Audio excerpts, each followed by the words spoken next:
This is a long story, and English is not my first language, so I apologize in advance. To start, I, 45M, was married to my high school sweetheart, Sarah, 45F. We had 4 daughters, Jane, 24F, Tori, 22F, Brianna, 21F, and Claire, 18F. I met Sarah when we were 14, and we started dating right away. My parents loved Sarah, and she became like the daughter they never had. I remember my father sitting me down and giving me advice like, make sure you both have good communication with each other, think hard before you make any big decisions, that type of stuff. Sarah and I were dating for 7 years at the time when we found out she was pregnant with Jane. We were both over the moon, got married soon after, and went on to have our beautiful family. The only problem was my brother, Jack, 43M. Jack always had a crush on Sarah, and it kind of harmed my relationship with him. However, I tried to let it go because he was my brother, and Sarah also knew and had reassured me that she didn't have feelings for him. My limit was reached when Jack found out about mine and Sarah's engagement. He confessed his love for her and tried to convince her to leave me. However, she didn't and told me right away. At this point, I was mad at Jack, and I was ready to brawl it out with him, but Sarah asked me not to. I was seriously prepared to cut my brother out of my life. It took Sarah and my parents, 68M and 66F, to convince me not to. My marriage with Sarah went amazingly. Like any other couple, we had our ups and downs, but I wouldn't change anything about it. We were a passionate couple who loved each other and their children more than anything. My relationship with my brother improved after the incident, and I truly believed he had gotten over his crush on Sarah. Little did I know that he not only still had a crush on Sarah, but was also planning to break us up. One day, more than 6 years ago, I arrived home after a week away due to work and found my family waiting for me in the living room. Sarah and my daughters were crying, and when they saw me, they started to scream at me. Sarah said something like, "After all this time, how could you do this to us?" When I asked what she meant, she said I cheated on her. I was surprised she accused me of cheating. In the 25 years we had been together, I had never cheated on her. I asked what made her believe I cheated on her, and she showed me some pictures and texts that supposedly proved I had cheated on her with a colleague. I asked where she got this proof, and my brother jumped in, saying that this coworker, who was also friends with him, had confessed to him and sent him the proof. They called his coworker and confirmed everything was true. I started crying and begged Sarah to believe me. I told her that this was Jack's doing. She slapped me in the face and kicked me out. Before I left, Jane and Tori called me all kinds of names. The one that pained me the most was, "You are a disgrace to our family." For a long time, I tried to make Sarah and the girls see reason and understand that I would never cheat, but sadly, it was all in vain. My parents disowned me, and my dad said if I were a man, I would make the divorce easy. Before the end of the year, Sarah and I were already divorced, and my daughters didn't want to see me. In the beginning of 2017, Sarah and Jack got married. My daughters sent me a message saying that they hated me and didn't want anything to do with me, and that they had a new father figure in their lives. It was hard, but with a lot of therapy, I learned to move on. I always held on to hope that my family would find the truth, but I learned to live with the possibility they never would. 5 years went by without any contact with anyone from my family until a few days ago. I received a call from an unknown number. When I picked up, I said, "Hello? Who is this?" And I heard sobs from the other side. It was my mom. She said they were sorry and wanted to meet me. I asked why, and my mom said my family had found the truth about everything, but this was a matter to be discussed personally. I told my mom that when or if I felt ready to meet them, I would call her, but I didn't want to be contacted by anyone until or unless I said something back. She told me she understood and that she missed me. We said our goodbyes, but to be honest, I still don't know what I should do. Update 1. A few people have asked me for an update, so here it is. I arrived at my parents' on Saturday morning. I rang the doorbell, and my mom opened it. She started crying and hugged me. It was a bit awkward for me. My dad gave me a handshake, and I got in. My mom started trying to make small talk. She asked me how I was. She then commented that I looked much better and that I had lost weight. I replied, "When you're depressed, you forget to eat." I then asked how they found out. My mom said that Jack had been drinking and got into an argument with Sarah, then he slipped up on something about the proof he had of me cheating. Sarah caught onto it and pressed him for more details, eventually leading him to confess. Sarah and my daughters wanted to contact me, but my mom said it would be better if she just contacted me. I started laughing. My dad was a little mad and asked me, "What's so funny?" I said that my brother probably spent years trying to separate me and Sarah and ended up ruining it all by himself.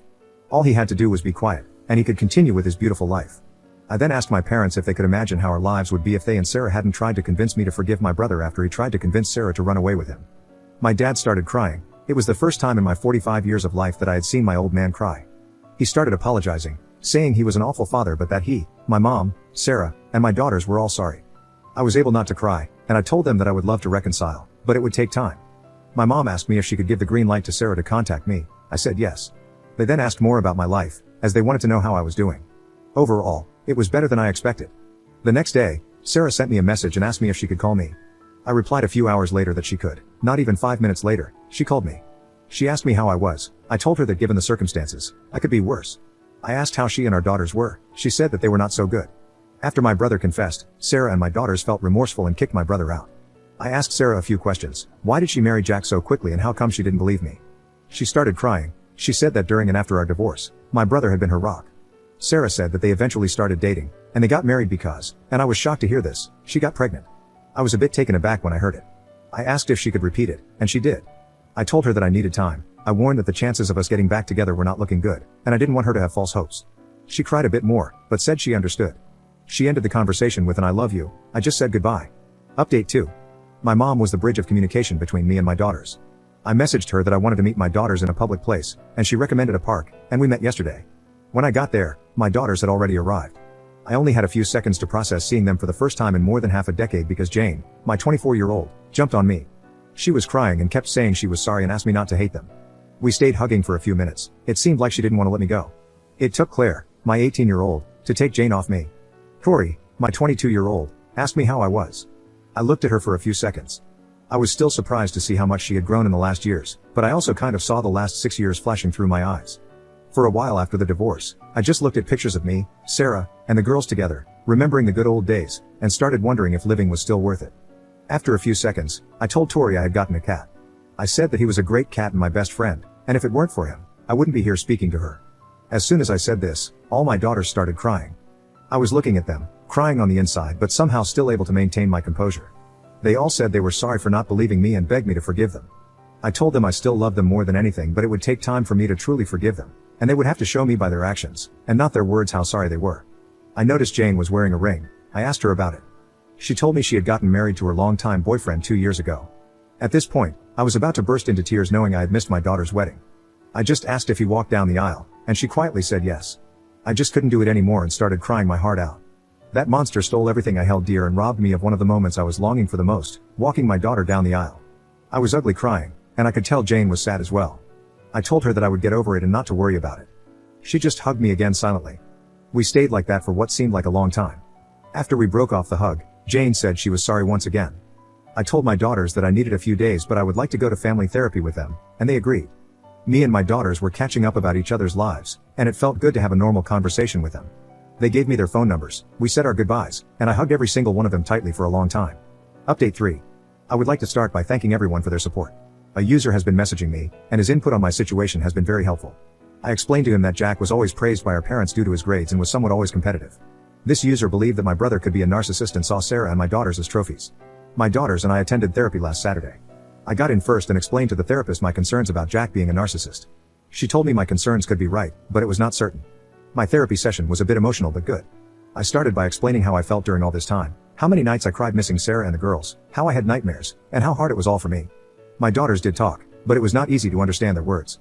They were crying the entire time, and it got worse as time went by, to the point I had to calm them down and reassure them that I was not mad at them.